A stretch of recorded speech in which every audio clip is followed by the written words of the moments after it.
wabarakatuh. Kurang semangat ya menjawab salam Ibu? Bu ulangi. Assalamualaikum warahmatullahi wabarakatuh. Bagus. Nah, ada yang tahu apa yang Ibu bawa? Ya, benar. Ini adalah Al-Quran. Benar. Ini adalah Al-Quran. Kenapa Ibu membawa Al-Quran? Ya, Ibu hari ini akan membahas berkaitan dengan Al-Quran. Ada yang tahu? Tidak ada ya? Nah, Ibu akan membahas tentang sumber-sumber ajaran Islam. Kenapa berkaitan dengan Al-Quran, Bu? Karena Al-Quran merupakan salah satu sumber ajaran Islam. Nah, ada yang tahu apa saja sumber-sumber ajaran Islam itu? Ya, silakan Dewi. Quran, hadis, ijtihad, Bu. Bagus, benar yang disampaikan Dewi. Sumber ajaran Islam itu ada 3. Yang pertama, yang Ibu bilang tadi ada Al-Quran. Al-Quran. Yang kedua ada hadis. Yang ketiga ada ijtihad. Nah, ada yang tahu apa itu Al-Quran?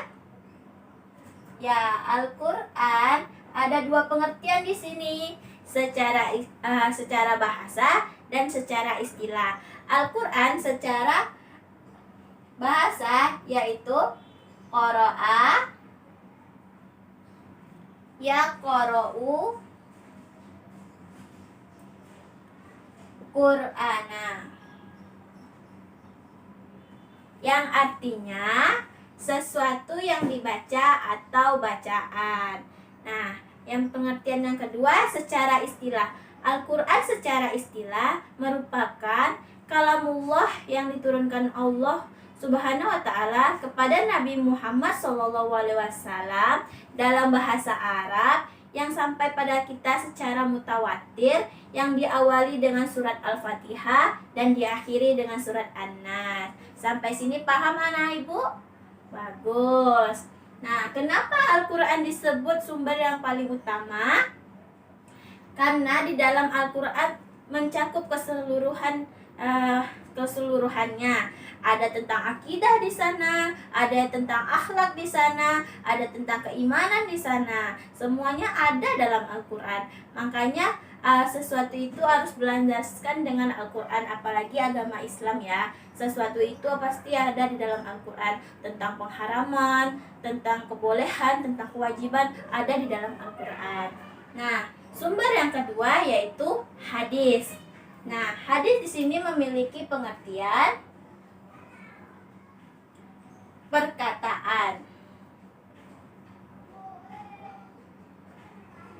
Secara istilah, hadis merupakan perkataan, ketetapan, perbuatan Nabi Muhammad SAW.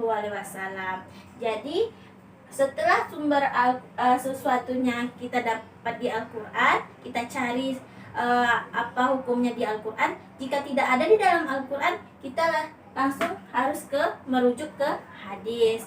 Nah, kenapa hadis itu disebut sumber yang kedua?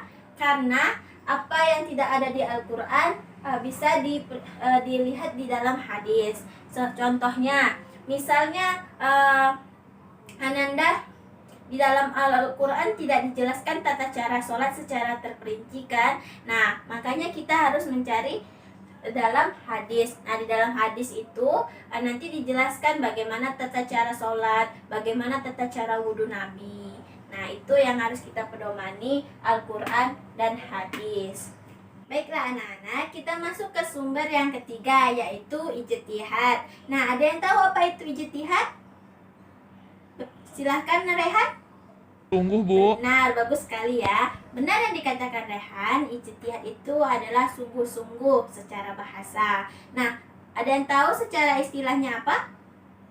Tidak ada? Baik, secara bahasa, ijtihad yaitu sungguh-sungguh. Nah, secara istilah, ijtihad yaitu suatu usaha yang dilakukan sungguh-sungguh untuk mencari atau memecahkan suatu perkara yang ketetapan hukumnya tidak ada dalam Al-Quran ataupun hadis. Nah, jika tidak ada ketetapan hukumnya dalam Al-Quran dan hadis, maka dilakukanlah ijtihad ini.